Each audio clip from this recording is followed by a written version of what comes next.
Alhamdulillahilladzi an'amana bi ni'matil imani wal islam wa anzala alaina al-furqana hudan linnas wa bayyinatin minal huda wal furqan wa arsala ilaina rasulan yatlu alaihim ayatihi wa yuzakkihim wa yu'allimuhumul kitaba wal hikmah wa in kanu min qablu lafi dhalalin mubin.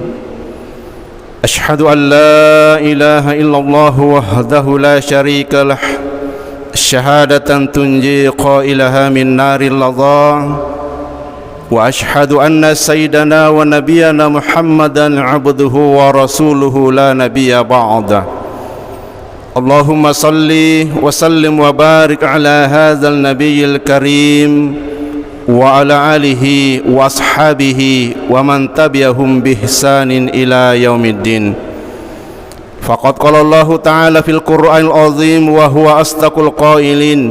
A'udzu billahi minasy syaithanir rajim. Bismillahirrahmanirrahim. Ya ayyuhalladzina amanu taqullaha haqqa tuqatih wa la tamutunna illa wa antum muslimun.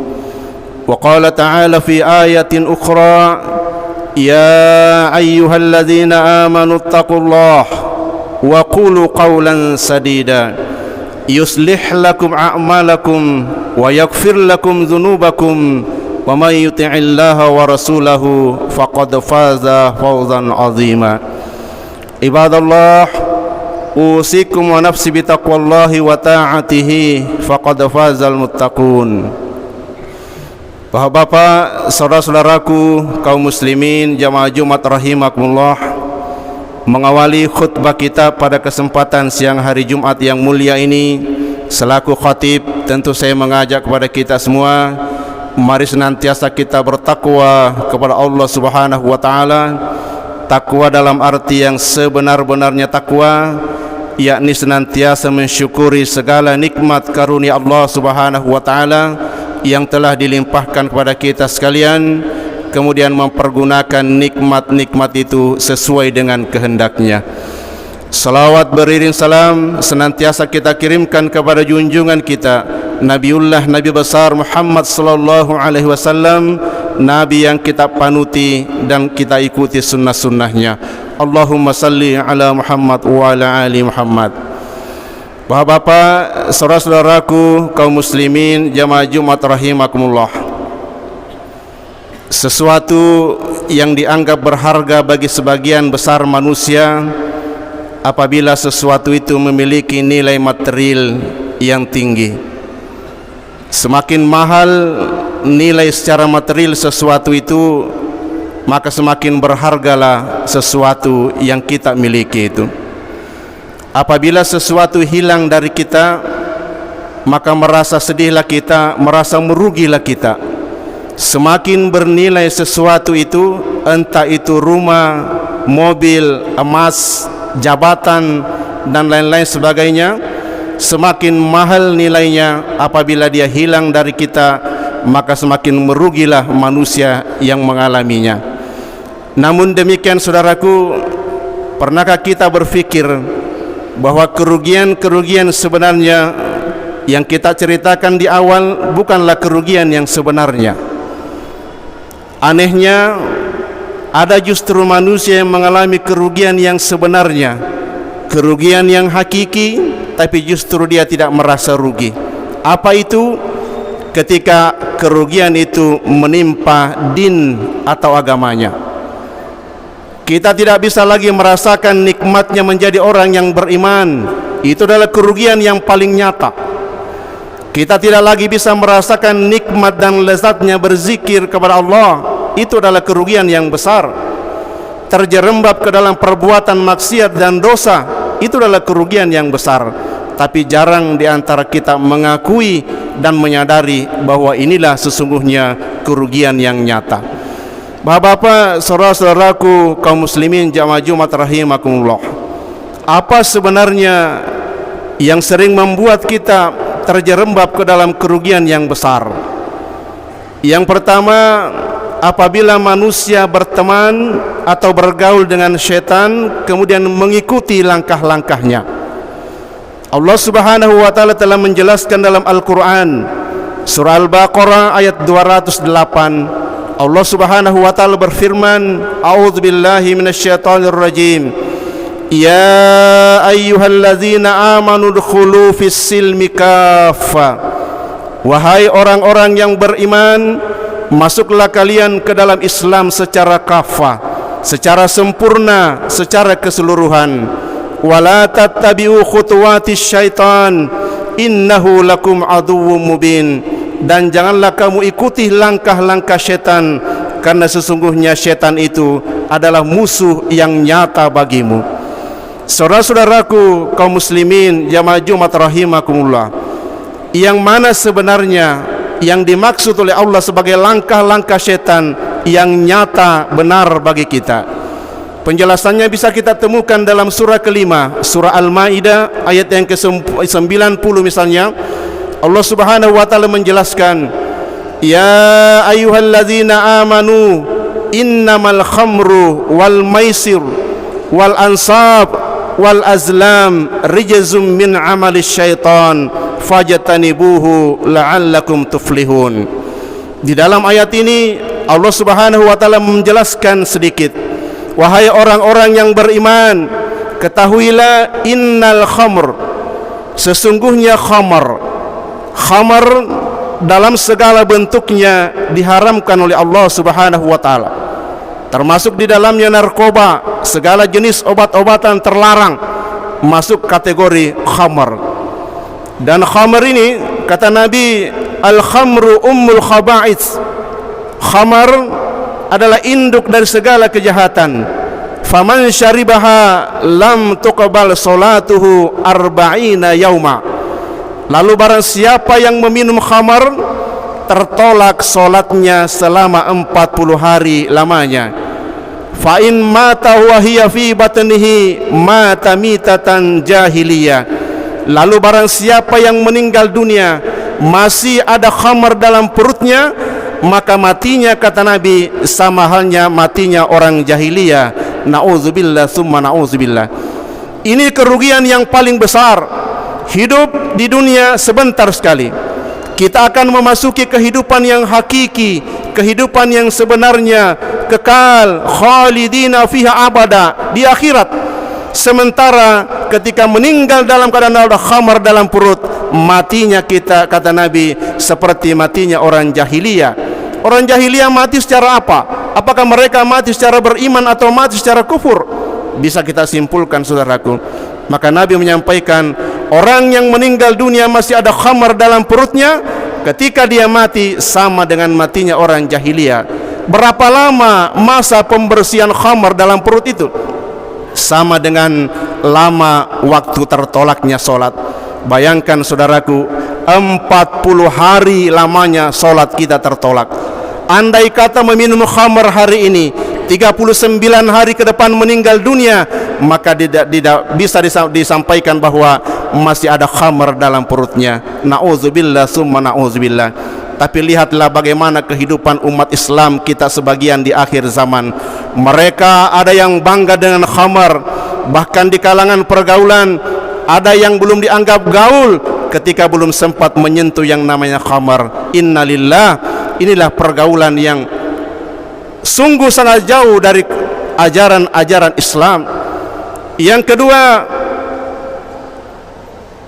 setelah kita dilarang untuk minum khamar, berjudi. Berjudi di zaman dahulu saudaraku, orang pakai tempat. Mereka berkumpul di satu tempat berhadap-hadapan. Tapi di zaman kita sekarang, perhatikan, orang bisa berjudi dari dalam kamar yang terkunci tanpa ada orang yang tahu. Inilah program-program yang dicanangkan oleh orang-orang generasi-generasi jahiliyah. Mereka membuat sebuah aplikasi untuk menghancurkan kehidupan umat Islam. Yang namanya game secara online, ada berjudi online. Orang bisa berjudi tanpa ada yang tahu.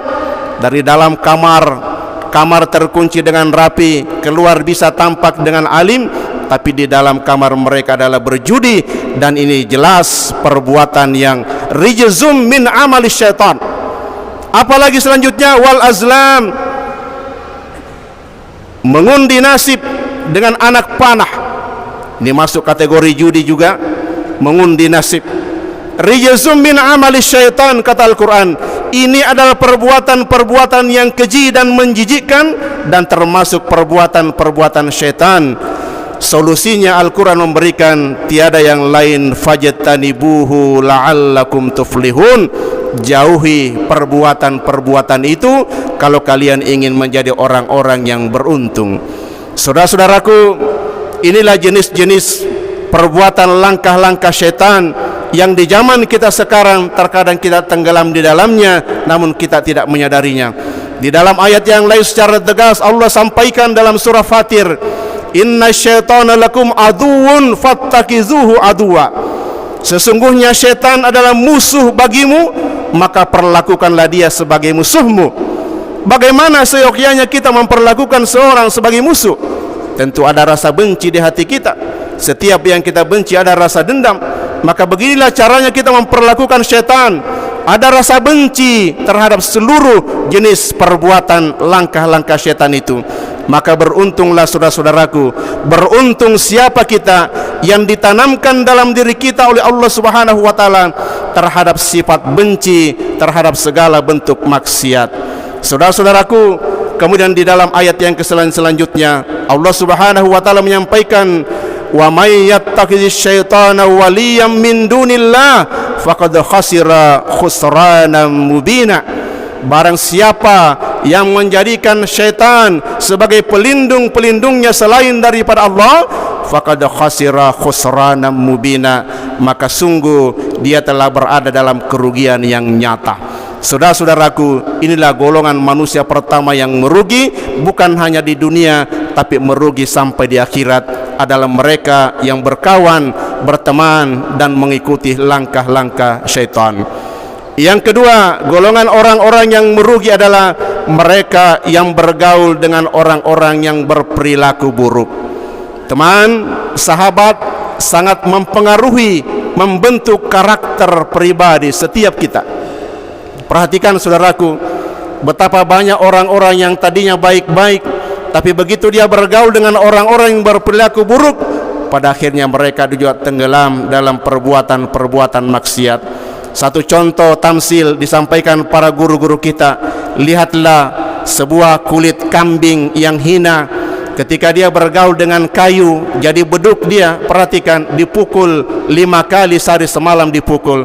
Tapi coba lihat kulit kambing yang hina yang bergaul dengan Al-Quran, menjadi kantong Quran, di tempat yang paling tinggi, dipakai parfum, diambil orang, dicium dulu. Ini gara-gara salah milih teman. Hanya perbedaan milih teman, saudaraku. Maka terutama kepada adik-adikku sekalian, para pemuda, remaja, bagaimana Indonesia, bagaimana Islam 10 tahun, 20 tahun, 30 tahun yang akan datang, kalianlah jawabannya sekarang ini. Kalau kalian salah memilih teman, kita khawatir Islam 30 tahun yang akan datang akan benar-benar hancur.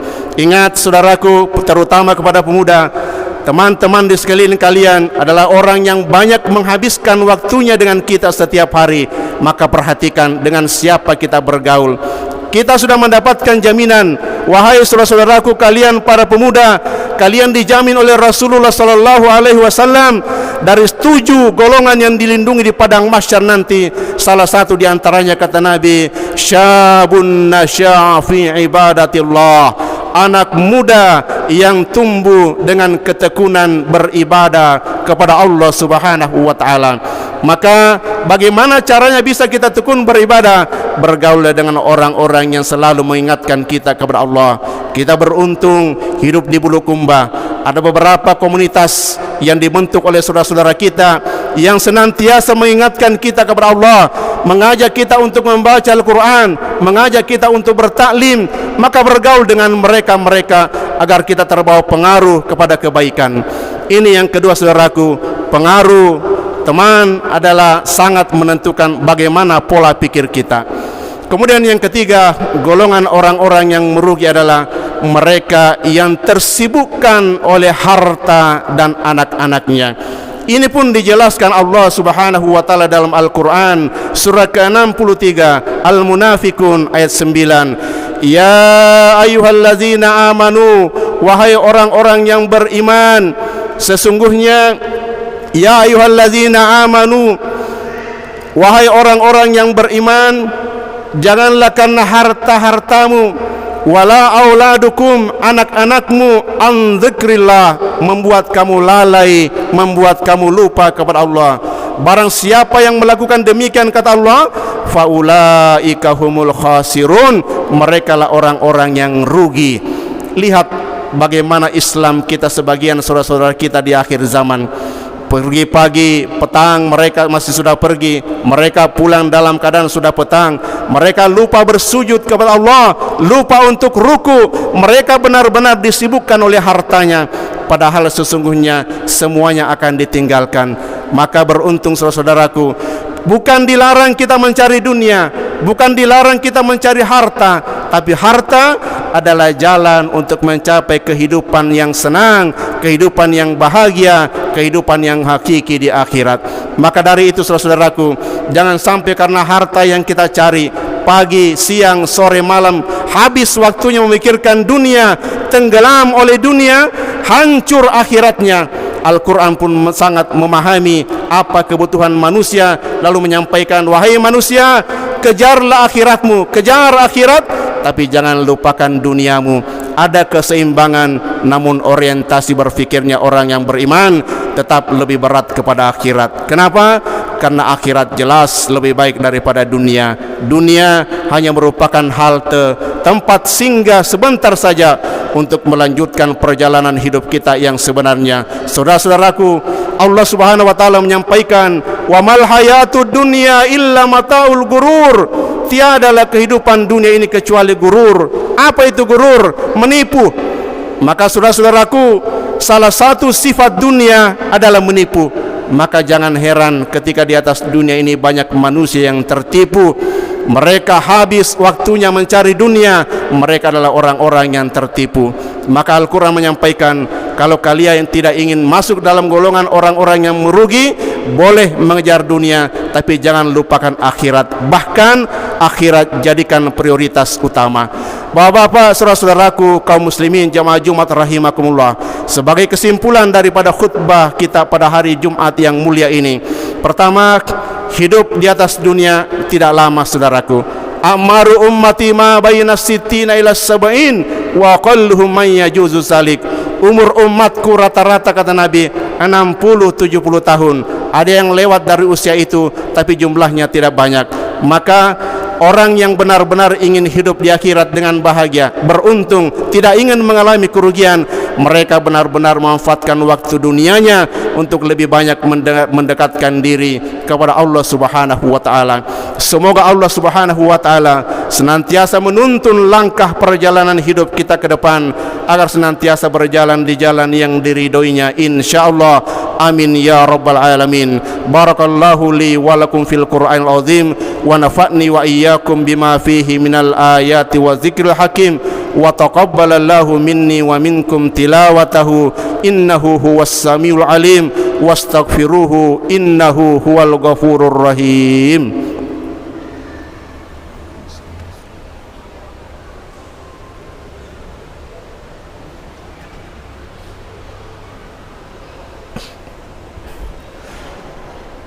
Alhamdulillahi hamdan katsiran kama amar, wa ashhadu an la ilaha illallah wahdahu la syarika lah irghaman liman jahada wa kafar, wa ashhadu anna sayyidana wa nabiyana Muhammadan abduhu wa rasuluhu la nabiyya ba'da. Allahumma salli wa sallim wa barik ala hadzal nabiyil karim wa ala alihi wa sahbihi ajmain, amma ba'du. Fa ya ibadallah, ittaqullaha wa'lamu anna allaha yuhibbu makarimal umur wa yakrahu safasifaha, yuhibbu bin ibadihi an yakunu fi takmili islamihi wa imanihi wa innahu la yahdil qaumal fasiqin. Faqad qala Allahu ta'ala fil Qur'anil azim wa huwa asdaqul qailin, a'udzu billahi minasy syaithanir rajim. Innallaha وملائكته يصلون على النبي يا أيها الذين آمنوا صلوا عليه وسلموا تسليما اللهم صل وسلم وبارك على سيدنا ومولانا محمد وعلى آل سيدنا محمد كما صليت وسلمت وباركت على سيدنا إبراهيم وعلى آل سيدنا إبراهيم في العالمين إنك حميد مجيد اللهم اغفر للمسلمين والمسلمات والمؤمنين والمؤمنات الأحياء منهم والأموات إنك سميع قريب مجيب الدعوات فيا قاضي الحاجات برحمتك يا أرحم الراحمين اللهم أعز الإسلام والمسلمين وأذل الشرك والمشركين ودمر أعداء الدين واعل كلماتك إلى يوم الدين اللهم ادفع عنا البلاء والوباء والزلازل والمحن وسوء الفتنة والمحن ما بطن عن بلدنا إندونيسيا خاصة وسائر البلدان المسلمين عامة يا رب العالمين اللهم إنا نسألك الهدى والتقى والعفاف والغنى وحسن الخاتمة ربنا لا تزغ قلوبنا بعد إذ هديتنا وهب لنا من لدنك رحمة إنك أنت الوهاب ربنا آتنا في الدنيا حسنة وفي الآخرة حسنة وقنا عذاب النار عباد الله إن الله يأمركم بالعدل والإحسان وإيتاء ذي القربى وينهى عن الفحشاء والمنكر والبغي يعظكم لعلكم تذكرون واذكروا الله العظيم يذكركم واشكروه على نعمه يزدكم ولذكر الله أكبر والله يعلم ما تصنعون أقيم الصلاة